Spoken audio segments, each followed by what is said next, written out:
Good afternoon, everybody. Hope you guys are doing good. Let's talk a little more about Geno Smith. Let's do a little more due diligence on Geno Smith because, that's one of the big topics this offseason. There's no getting away from it, right? Like, no matter where you turn as a Seahawks fan right now, it's Geno. So, I want to be very clear about something before I start this video. I I want to be very, very clear here that I am not married.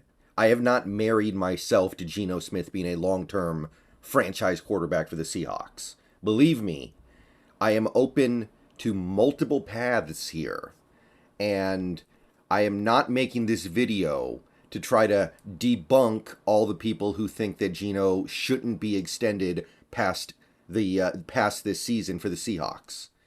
No, I'm open to multiple paths here, but as we're trying to debate this, as we're trying to discuss this and understand what we should do here and really get to the bottom of things, I want to make sure that the things that people say and the narratives that people push have some basis in reality.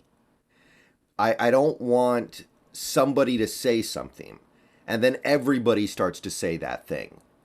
And then it turns into a thing where everybody just believes that and people just start running with it. So I want to talk about turnovers because one of the things that a lot of people are saying about Geno as we move towards this decision, and regardless of this decision, it's going to be said going forward if he is still our quarterback in 2023 and beyond, Geno has a turnover problem. Geno turns the ball over too much. And that's something that is really going to hold him back. And his turnovers are a huge problem, and he's got to get it fixed. Now, I understand that as a player in the NFL, any player, but especially a player on my team, you want that player to keep working towards being better. No matter how good they are, you want them to keep pushing up. You want them to keep pushing forward towards even better results than what they're producing right now. I understand that. But there's a difference between saying, I hope Geno, if he's the Seahawks quarterback next year, turns the ball over less, and saying he's got a big turnover problem. I just don't see it that way. And I want to go over the numbers here. I want to talk about Geno's body of work in 2022. Body of work, the whole season, because ultimately it was the whole season that got him put in the Pro Bowl and that got us to the playoffs and had us in a situation where we were thinking about making Geno Smith the quarterback beyond 2022. So let's dive in here. Okay, so I have here a list of quarterbacks in the NFL sorted by the number of interceptions they've thrown. So Geno Smith is down here with 11. For whatever it's worth, he also lost 2 fumbles on the season. So 13 turnovers. Of course, he had 2 more in the playoffs, but most of these quarterbacks didn't make the playoffs. So we've got basically 13 turnovers in 17 games. So I'm looking at the quarterbacks, first of all, who are above him on this list, who have more interceptions. Now, some of these guys are bad. Davis Mills is bad. I think we all kind of know that. Matt Ryan was really bad. He did what he did in 12 games, and actually so did Dak. So maybe you could say that Dak, at the very least, had a bad season. I don't know if he is bad, but he looked pretty bad. Russell Wilson was awful. So, yeah, there's some stinkers here. Aaron Rodgers didn't have his best year. We all know that. People are a little down on Aaron Rodgers. But I'm looking at some of the other names here. Okay, you got Kirk Cousins. 1 interception behind the league lead. And Kirk Cousins, he made the Pro Bowl. His team won 13 games. I know we dunk on Kirk Cousins a little bit. I know it's kind of fun to trash him a little bit and talk about how overrated he is and how his stats are deceptive. But it's not like Kirk Cousins is a bad quarterback at all. He's a pretty good quarterback. He's up here. Josh Allen, nominated for MVP. He's an MVP finalist. He's up here with 14. And by the way, Josh Allen lost 5 or 6 fumbles? So yeah, a lot of turnovers. I see Pat Mahomes probably going to win MVP. He's up here with 12. I see Joe Burrow here with 12. Another guy who's in the MVP race. So I'm looking at the best quarterbacks in the league right now, the guys who had the best seasons, the guys who were competing for MVP. And I'm seeing lot of names. There's a big Venn diagram overlap between the best quarterbacks in the league and the most interception-prone quarterbacks in the league. Okay? That's basically what I'm trying to get to here. Pat Mahomes is probably going to win MVP. He had 12 interceptions. Josh Allen is a MVP finalist. He had 14. And if you add his fumbles in, he probably had like 20 turnovers on the season. And if you want to talk about the playoffs too, he had a couple turnovers against the Dolphins. I know that. So I'm looking at this, and I'm just trying to figure out here, where does Geno Smith even stand out as a turnover guy? How can we really say he stands out as a turnover guy when he plays every game, which, by the way, not everyone here did. Joe Burrow didn't play in one game. Josh Allen didn't play in one game. There are a couple other guys on this list who missed several games. And it's not like Geno led the league in interceptions. Not even close, really. He was down at 11.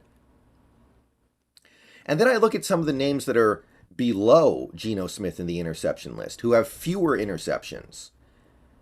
Right? Well, you have a couple who have the same number, like Russell Wilson, Mac Jones, Justin Fields. Does anybody wish we had those guys as our quarterback? No, of course not. Those guys are... I mean, Russell Wilson was one of the worst quarterbacks in the league. Justin Fields is...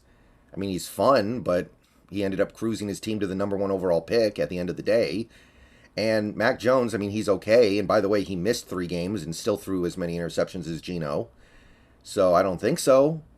I'm not seeing anything here that makes me think, wow, interception rarity is directly correlated to quarterback quality. Okay, let's keep going. Justin Herbert had 1 less interception. Okay, well, Justin Herbert's one of the best quarterbacks in the league. Okay, I can rock with that a little bit here.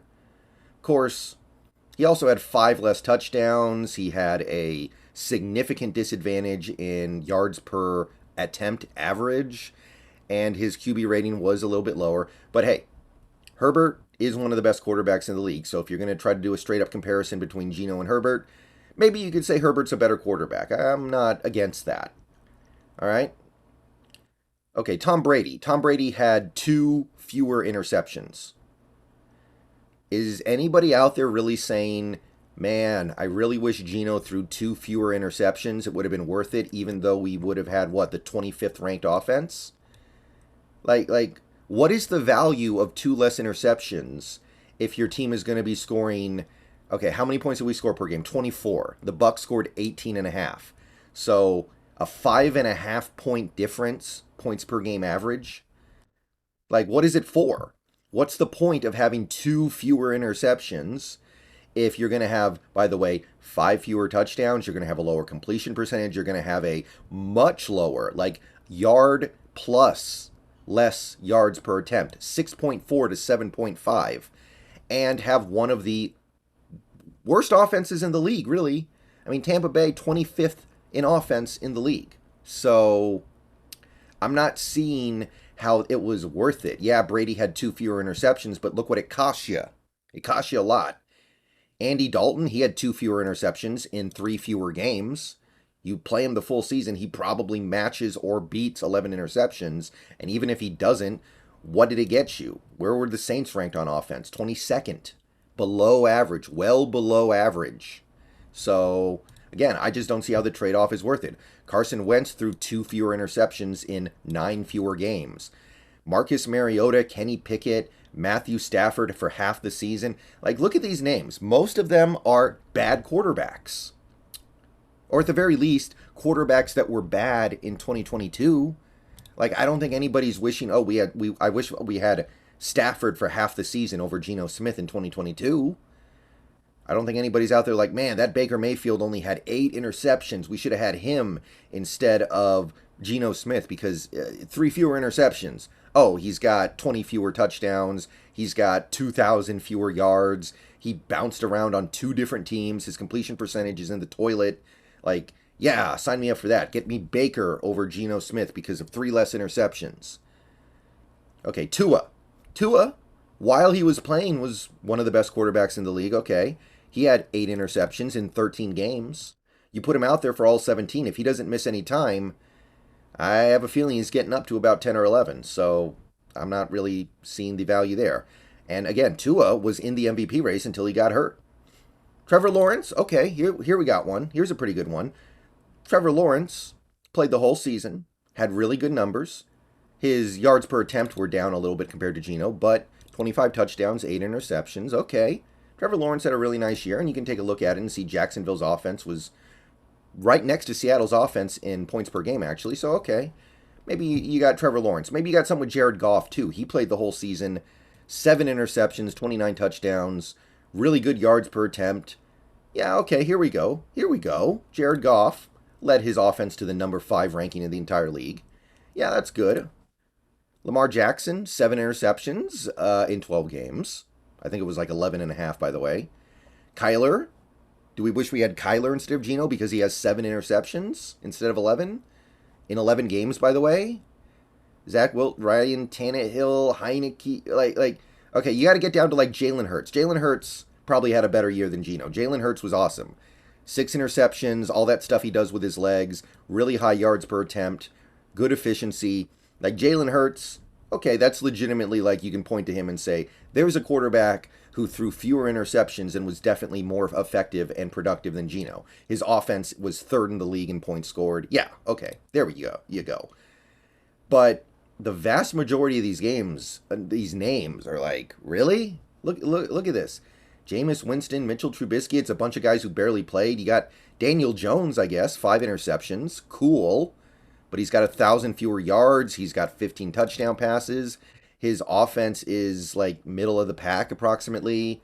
Do you guys are you guys picking up what I'm putting down here? If you want to throw fewer than 11 interceptions in the league right now, you have to either not play the full season or you have to be one of very few quarterbacks in the league, or you just have to not be good.